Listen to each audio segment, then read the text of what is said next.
एक बार श्मशान में जब महर्षि दधीची के मांसपिंड का दाह संस्कार हो रहा था तो उनकी पत्नी अपने पति का वियोग सहन नहीं कर पाई और पास में ही स्थित विशाल पीपल वृक्ष के कोटर में 3 वर्ष के बालक को रख स्वयं चिता में बैठकर सती हो गयीं। इस प्रकार महर्षि दधीची और उनकी पत्नी का बलिदान हो गया, किंतु पीपल के कोटर में रखा बालक भूख प्यास से तड़प तड़प कर चिल्लाने लगा।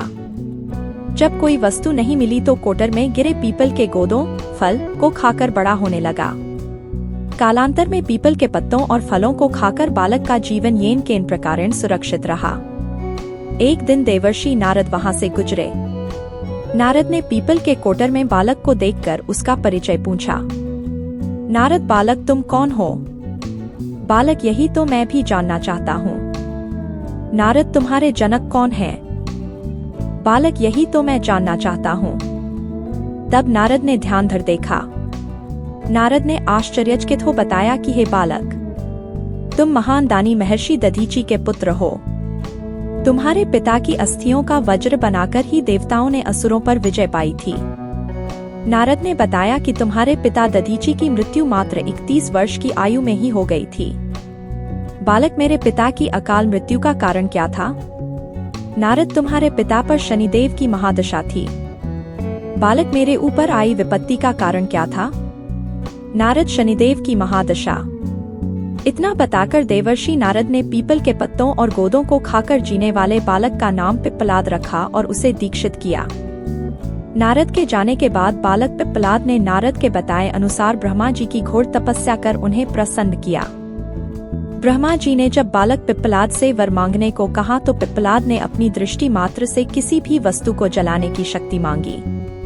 ब्रह्मा जी से वरदान मिलने पर सर्वप्रथम पिप्पलाद ने शनि देव का आह्वान कर अपने सम्मुख प्रस्तुत किया और सामने पाकर आंखें खोलकर भस्म करना शुरू कर दिया। शनिदेव सशरीर जलने लगे। ब्रह्मांड में कोलाहल मच गया। सूर्यपुत्र शनि की रक्षा में सारे देव विफल हो गए। सूर्य भी अपनी आंखों के सामने अपने पुत्र को जलता हुआ देखकर ब्रह्मा जी से बचाने हेतु विनय करने लगे। अंततः ब्रह्मा जी स्वयं पिप्पलाद के सम्मुख पधारे और शनिदेव को छोड़ने की बात कही, किंतु पिप्पलाद तैयार नहीं हुए। ब्रह्मा जी ने एक के बदले 2 वरदान मांगने की बात कही। तब पिप्पलाद ने खुश होकर निम्नवत 2 वरदान मांगे। 1 जन्म से 5 वर्ष तक किसी भी बालक की कुंडली में शनि का स्थान नहीं होगा, जिससे कोई और बालक मेरे जैसा अनाथ न हो। 2 मुझ अनाथ को शरण पीपल वृक्ष ने दी है। अतः जो भी व्यक्ति सूर्योदय के पूर्व पीपल वृक्ष पर जल चढ़ाएगा उस पर शनि की महादशा का असर नहीं होगा। ब्रह्मा जी ने तथास्तु कह वरदान दिया। तब पिप्पलाद ने जलते हुए शनि को अपने ब्रह्मदंड से उनके पैरों पर आघात करके उन्हें मुक्त कर दिया, जिससे शनिदेव के पैर क्षतिग्रस्त हो गए और वे पहले जैसी तेजी से चलने लायक नहीं रहे। अतः तभी से शनि, शन, चरतीय, शनैश्चर अर्थात जो धीरे चलता है वही शनैश्चर है कहलाए और शनि आग में जलने के कारण काली काया वाले हो गए।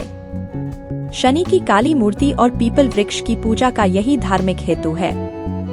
आगे चलकर पिप्पलाद ने प्रश्न उपनिषद की रचना की, जो आज भी ज्ञान का वृहद भंडार है। जय श्री राम।